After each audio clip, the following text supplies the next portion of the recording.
오늘 이 시간 우리에게 주시는 하나님 말씀은 신약 성경 요한복음 21장 말씀입니다. 요한복음 21장 15절부터 19절 말씀 봉독해 드리겠습니다. 그들이 조반 먹은 후에 예수께서 시몬 베드로에게 이르시되 요한의 아들 시몬아 네가 이 사람들보다 나를 더 사랑하느냐 하시니 이르되 주님 그러하나이다. 내가 주님을 사랑하는 줄 주님께서 아시나이다. 이르시되 내 어린 양을 먹이라 하시고 또 두 번째 이르시되 요한의 아들 시몬아 네가 나를 사랑하느냐 하시니 이르되 주님 그러하나이다.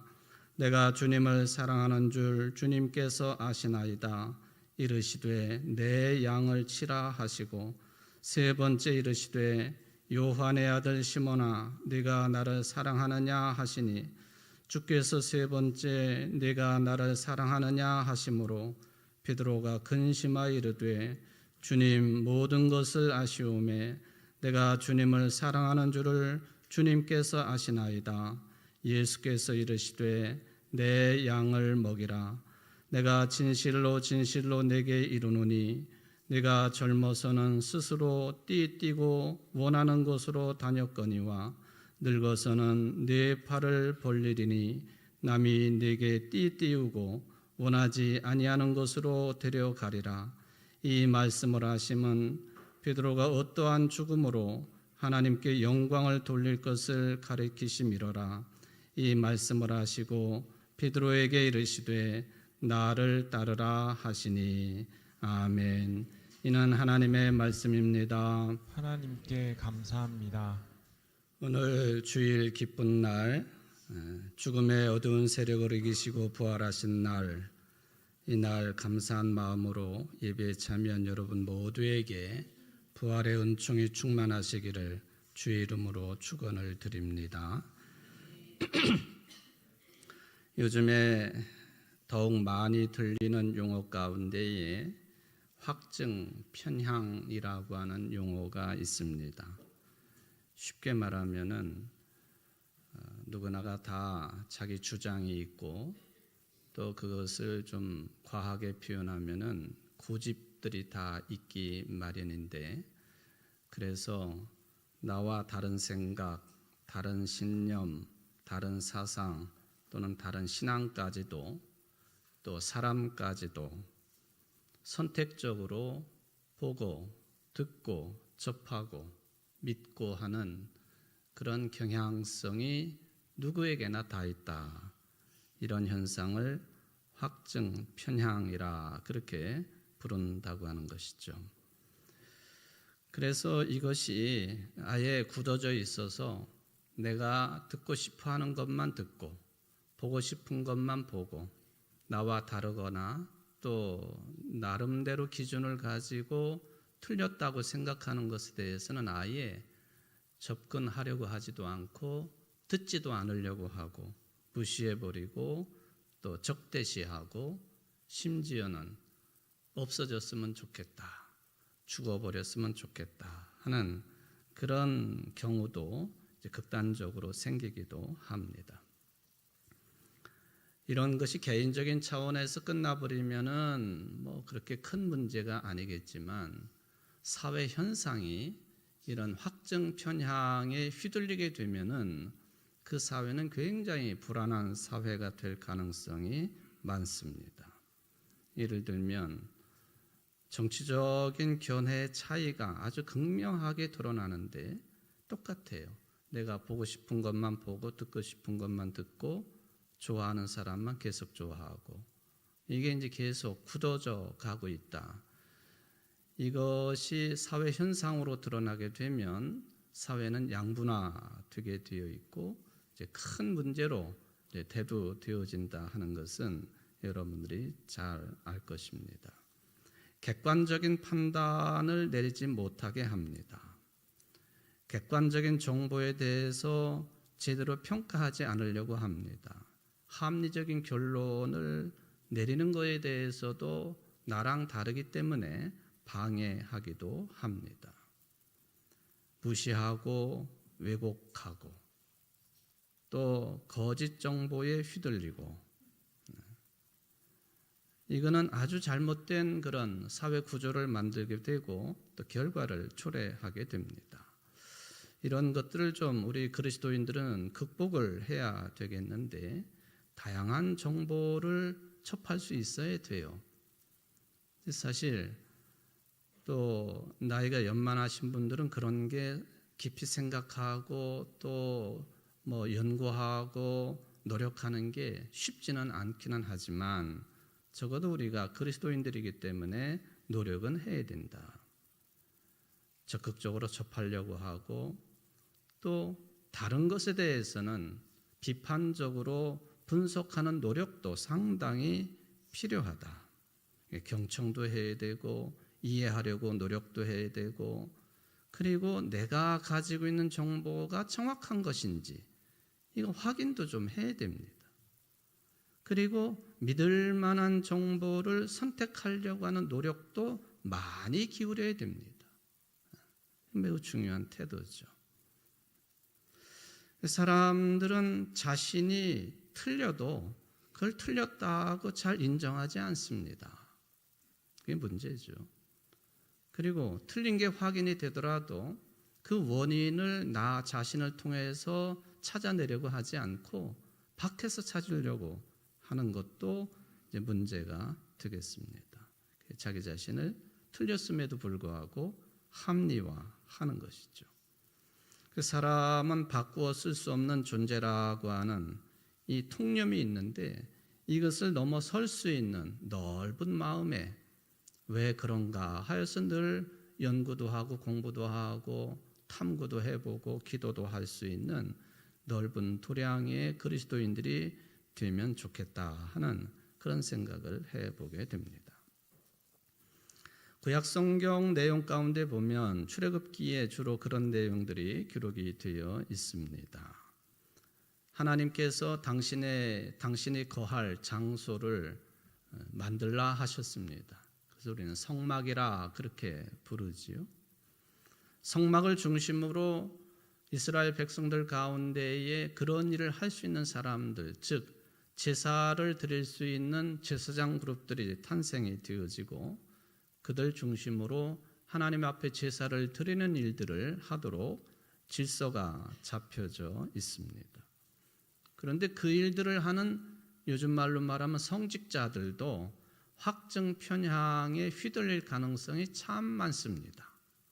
내가 다 옳은 것이고 또 내가 원하는 대로 뭐든지 진행이 돼야 되고 뭐 이런 성향을 말하는 것이죠.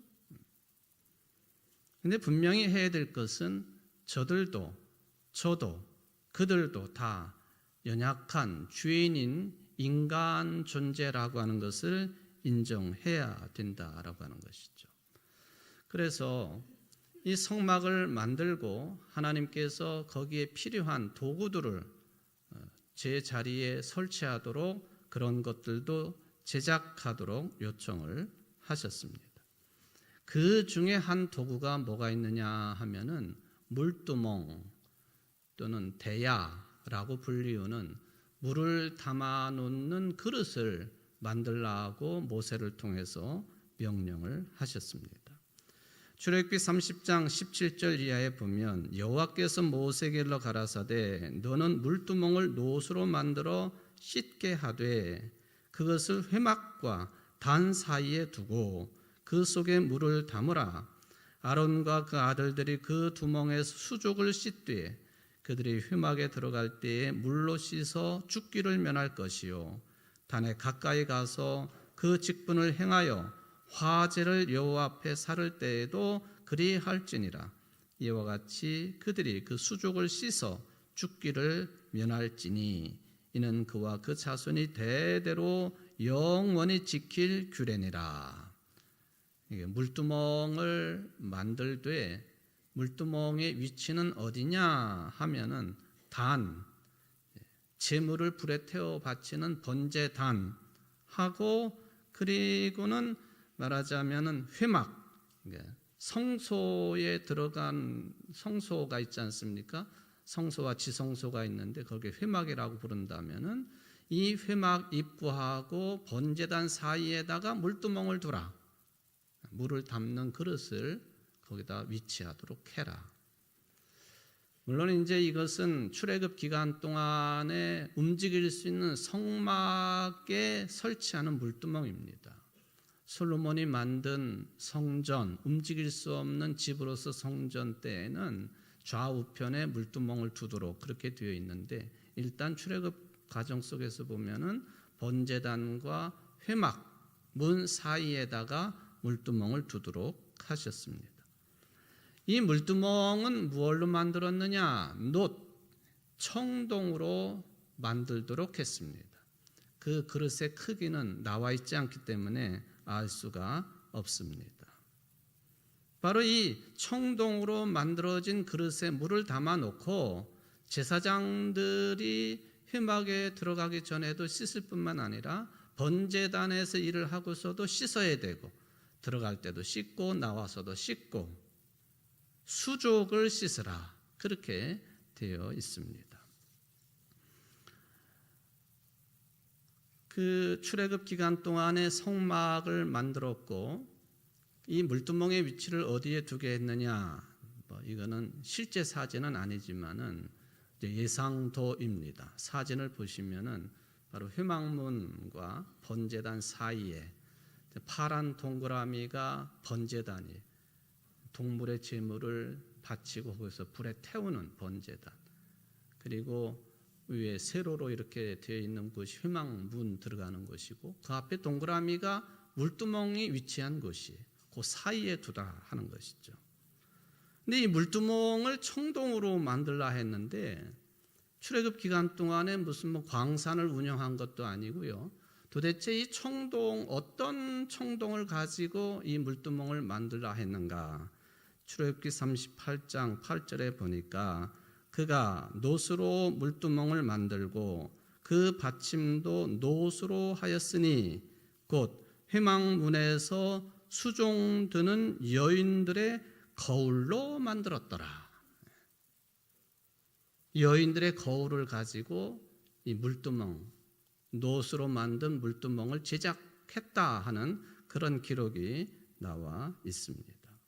물두멍, 히브리어로 키오르라고 하는 이 물두멍은 여성들이 꾸미는 데 필요한, 얼굴을 보고 얼굴을 꾸미고 몸 전체를 살펴보고 할 수 있는 그런 그 도구인 청동 거울을 가지고 만들었다 하는 그 말씀이죠.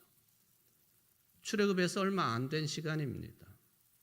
그러니까 이 여성들이 출애굽을 하면서 그 바쁜 와중에도 반드시 챙긴 게 뭐예요? 거울이에요, 거울. 거울도 안 보는 여자 안 되잖아요. 거울, 청동 거울. 지금도 여성분들은 가방에 다 거울 하나씩 가지고 계시죠? 안 가지고 계신 분 한번 손 들어보세요. 다 가지고 계실 거예요, 거울. 어쨌든 살펴봐야 되니까. 저는 어디를 가든지 반드시 챙겨야 될 게 있으면 반드시 옷도 입지만은 어떤 도구 하나를 꼭 들고 가야 되는데 그게 뭐냐면 빗이에요, 빗. 빗. 저는 어려서부터 이 가르마를 항상 반듯하게 타야만이 제가 덜 불안하니까 빗이 없으면 안 돼요.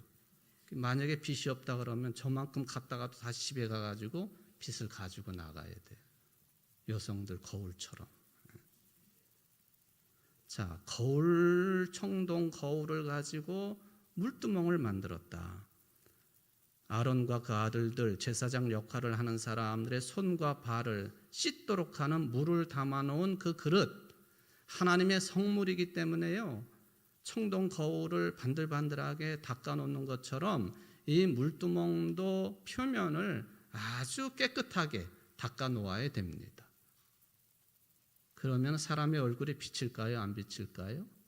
비치는 거예요.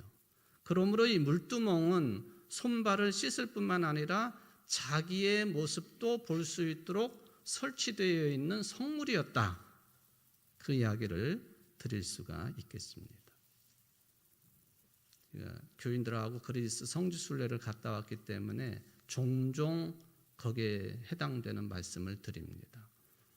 사도 바울이 고린도 교회를 처음 시작을 했는데 그 고린도 교회가 있었던 지역은 지진으로 다 허물어져 가지고 유물만 남아 있습니다. 그리고 좀 떨어진 곳에 신고린도 도시가 세워져 있지요.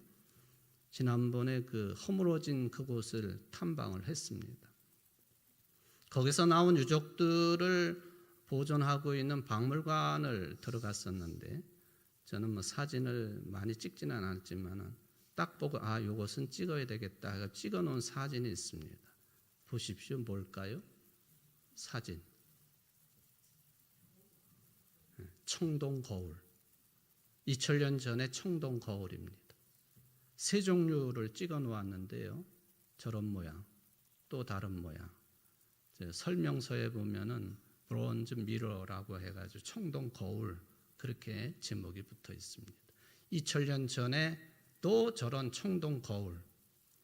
그러니까 출애굽 시절은 그때보다도 1200년, 1300년 전이니까 지금부터 3000 몇백 년 전에 여성들이 사용했던 청동 거울을 가지고 물두멍을 만들었다.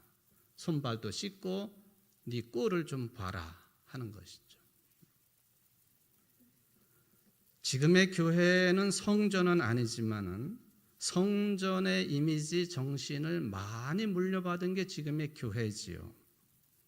여러분들은 교회 들어올 때에 물론 벽에 붙어 있는 거울도 보고 그렇게 하고 들어오시겠지만은 우리의 거울은 따로 있습니다. 성경에도 그런 말씀이 기록되어 있지만 우리의 거울은 하나님의 말씀. 말씀이 곧 거울입니다. 말씀을 읽고 묵상하고 또 말씀을 들음을 통하여 뭘 해야 되느냐? 나 자신을 살펴보는 거예요. 내가 확증 편향에 휘둘리고 있지는 않은지, 내가 고집은 센 사람은 아닌지, 마음을 꽉 닫아놓고 있는 사람은 아닌지, 하나님의 자녀인지, 오늘 말씀처럼 그리스도의 제자인지, 참다운 그리스도인인지 말씀의 거울에 나 자신을 비춰보도록 되어 있다. 그 말씀이죠. 지난주일 저는 요한복음 20장 말씀을 가지고 설교를 했었습니다. 그때 분명히 제가 드린 말씀이 요한복음은 원래가 20장까지만 있었다. 학자들 연구에 따라 보니까 21장까지 있으니 나머지 한 장 21장은 사도 요한의 사상과 신앙관과 가장 비슷한 제자 그룹이 마지막 한 장을 나중에 덧붙여 놓은 것 같다 하는 것이 이제 학자들, 성경을 연구하는 학자들의 대체적인 의견이라고 하는 말씀을 드렸습니다. 오늘 공교롭게도 추가된 내용이라고 하는 21장이 본문의 내용이 되겠습니다. 가톨릭에서 제267대 교황 레오 14세가 선출이 되어서 이제 본격적으로 활동을 하고 있습니다. 가톨릭은 베드로 사도를 초대 교황으로 내세우고 있습니다. 지금처럼 베드로 사도가 무슨 콘클라베를 통해서 선출된 사람도 아니고 베드로 스스로가 내가 교황이다 그렇게 내세운 것도 아니지만은 가톨릭은 그렇게 인정하고 또 그런 주장을 펼치고 있습니다. 그렇게 해석한다 그런 이야기죠. 도대체 사도 베드로를 초대 교황으로 인정하는 그 근거가 뭐냐? 성경 근거가 두 군데 있습니다. 하나는 마태복음 16장에 나와 있는 내용이지요.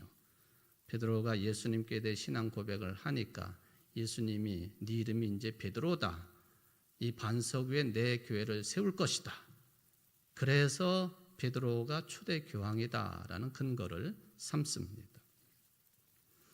제267대 레오 14세 교황이지요.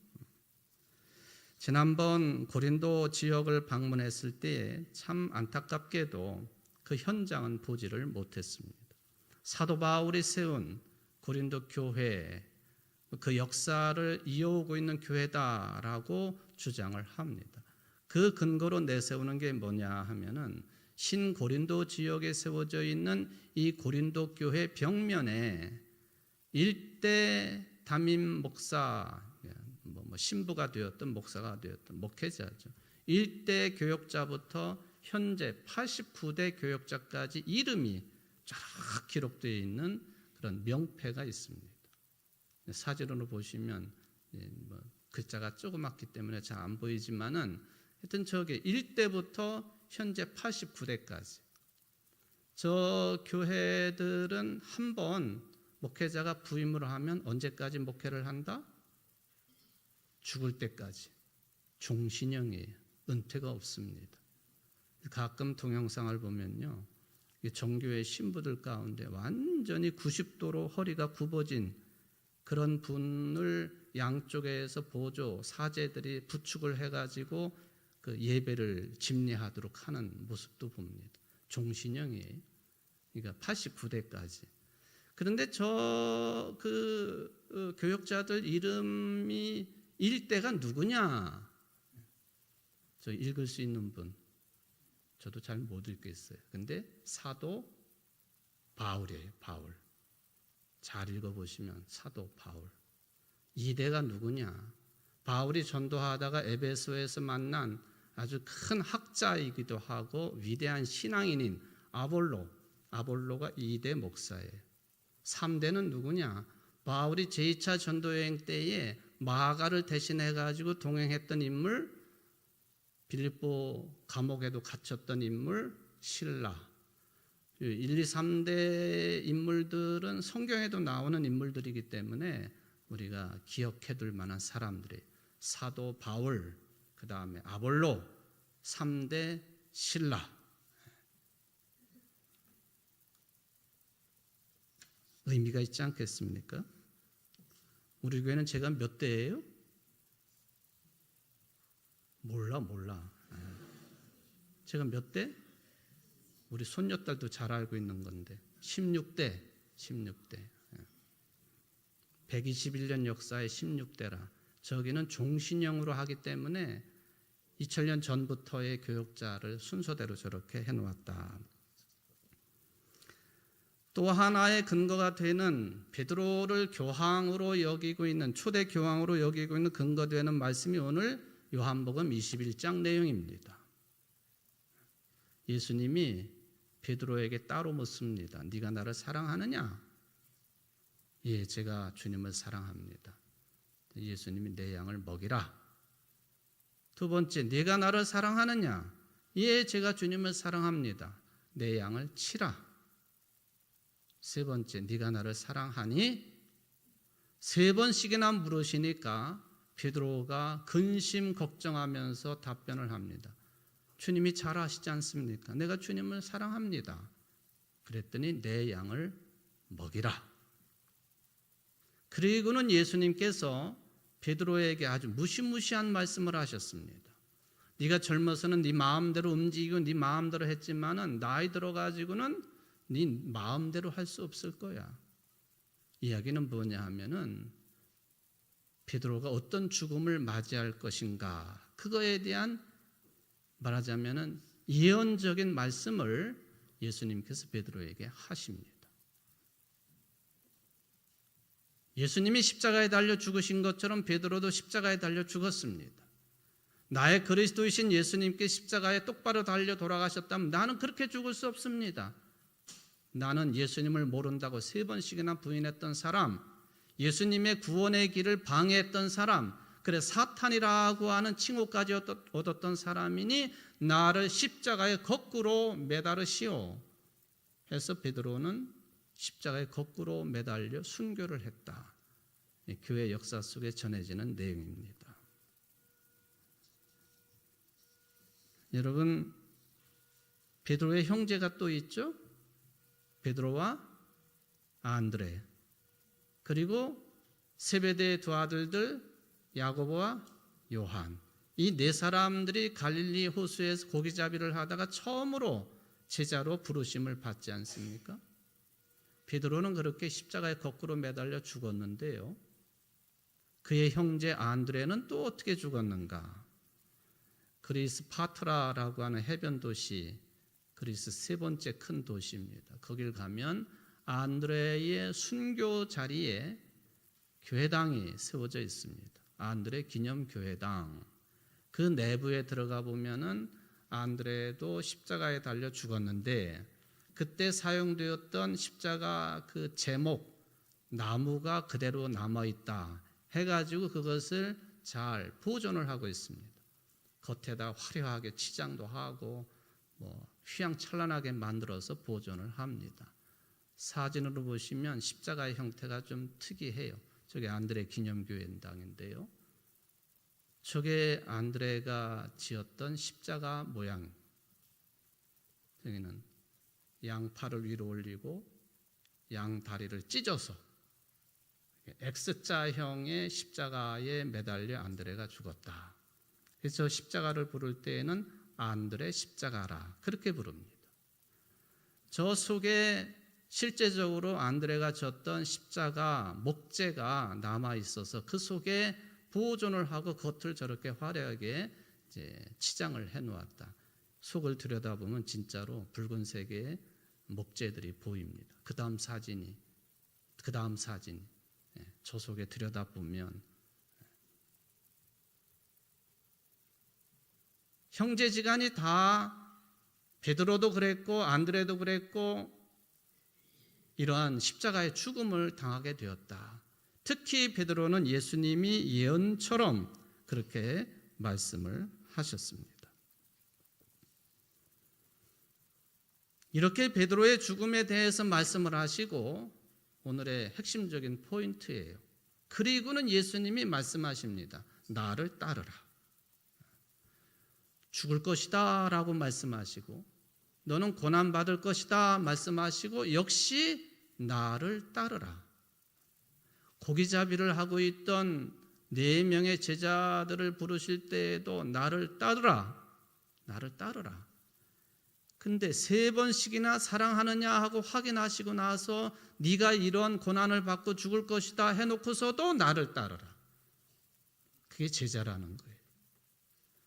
제자는요, 누가복음이나 사도행전에 보면은 예수님이 뽑아 세운 12명만 제자이고 그 제자들에 의해서 가르침을 받은 속 사도들만 제자가 아니에요.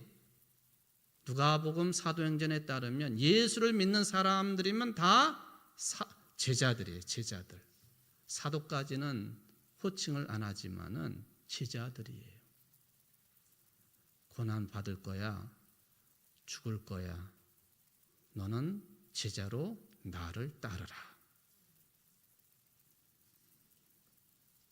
가장 중요한 기독교의 정체성이 뭐냐? 예수님을 따르는 거죠. 예수님의 말씀을 듣기도 하고 기억하기도 하고 또 묵상하기도 하고 하지만은 실제적으로 가장 중요한 우리 기독교 신앙의 정체성은 예수님을 따르는 것입니다. 가장 중요한 거예요. 뭘 따르겠느냐? 예수님 그대로 살 수 있습니까? 살 수 없어요.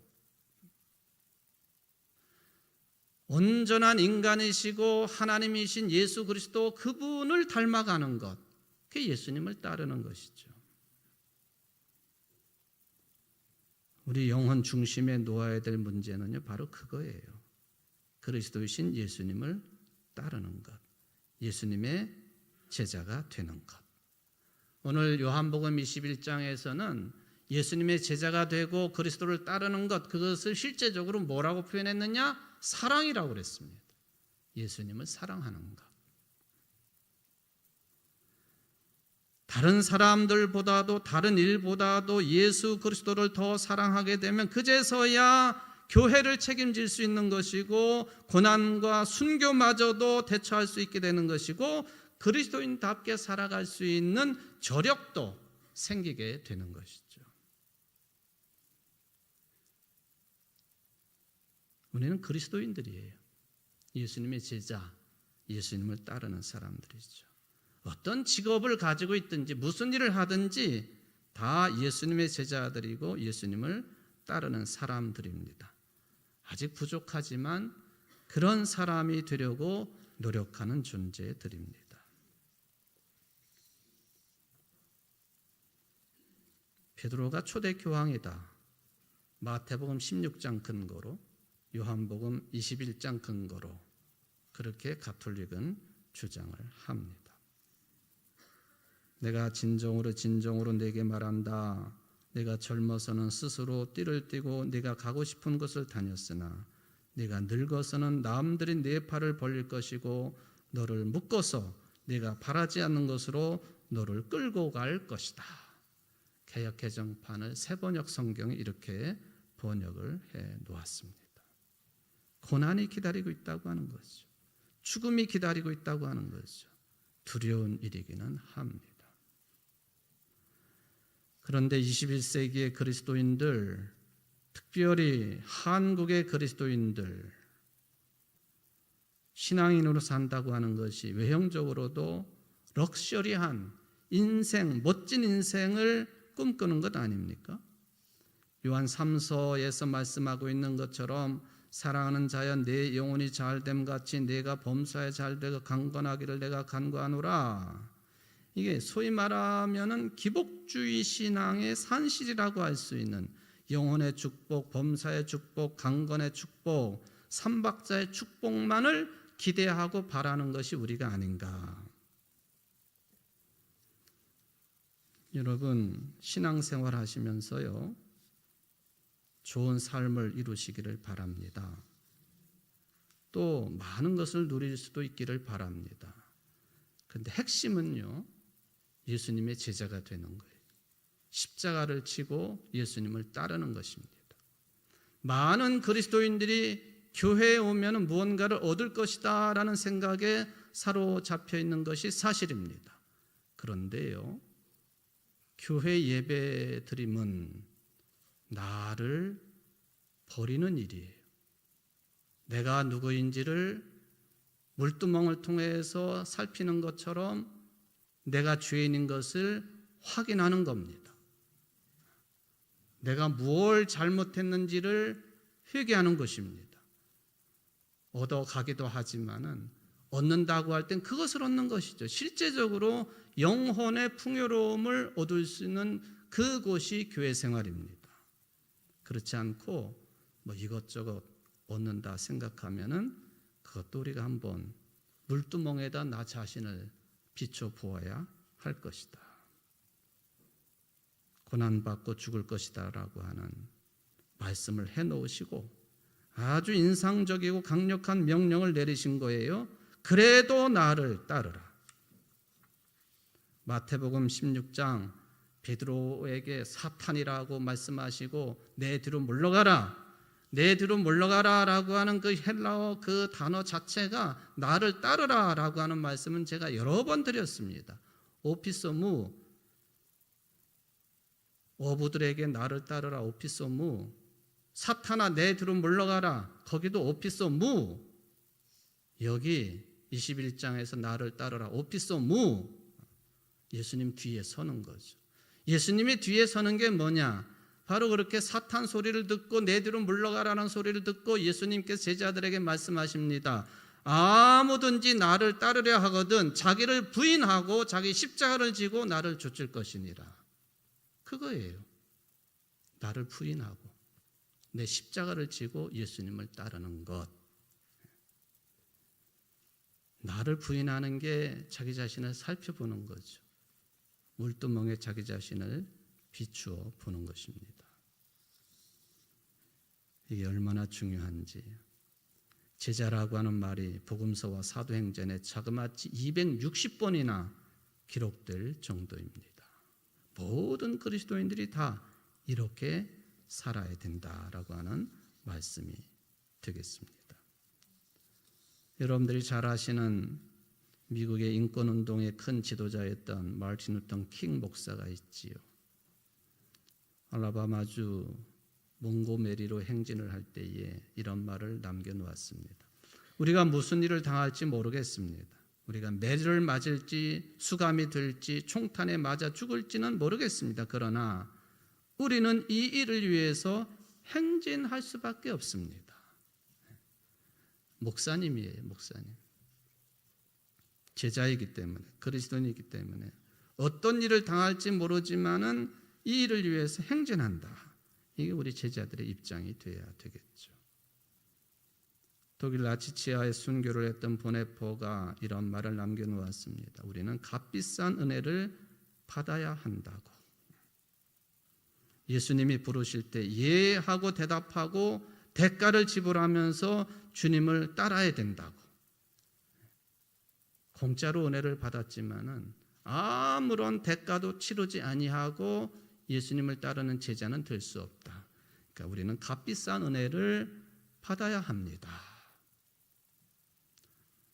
사랑하는 성도 여러분, 진실로 예수님을 따르는 주의 제자들, 그리스도인들 되기를 주의 이름으로 축원을 드립니다. 자비하신 하나님 감사를 드립니다.